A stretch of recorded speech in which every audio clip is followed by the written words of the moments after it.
അള്ളാഹുവിന് ഏറ്റവും ഇഷ്ടപ്പെട്ട പേരേതാ? മുഹമ്മദ് എന്നാ. നിങ്ങൾ എന്താ ഇങ്ങനെ ഇരിക്കണേ? പള്ളിക്കാട്ടി സലാം പറഞ്ഞ പോലെ പറചങ്ങാതിമാരെ. അള്ളാഹ്ക്ക് ഏറ്റവും ഇഷ്ടപ്പെട്ട പേര് മുഹമ്മദ് എന്നാണോ? ആണോ? അല്ല, അല്ല. അഹബ്ബുൽ അസ്മാഇ ഇലല്ലാഹ്, അള്ളാഹുവിന് ഏറ്റവും ഇഷ്ടപ്പെട്ട പേര് അബ്ദുല്ല. ആരെങ്കിലും ഉണ്ടെ കൈപൊക്കിക്ക്. അബ്ദുല്ല.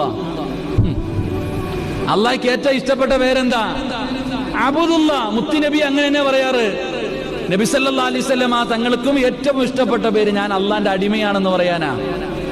ഞാൻ അള്ളാന്റെ അടിമയാണെന്ന് പറയുന്ന മുത്തുനബിക്ക് വലിയ ഇഷ്ടമായിരുന്നു. അള്ളാഹുവിന് ഏറ്റവും ഇഷ്ടപ്പെട്ട പേര് അബ്ദുല്ല. അബ്ദുറഹ്മാൻ എന്ന പേരുള്ള ആരെങ്കിലും ഉണ്ടോ? 2 പേര് 3 പേര്. അള്ളാഹുവിന് ഇഷ്ടപ്പെട്ട രണ്ടാമത്തെ പേര് അബ്ദുറഹ്മാൻ. അള്ളാഹു പഠിക്കാൻ ഭാഗ്യം നൽകുമാറാകട്ടെ. അള്ളാഹ് പഠിക്കാൻ ഭാഗ്യം നൽകുമാറാകട്ടെ. മുഹമ്മദ് എന്ന പേര്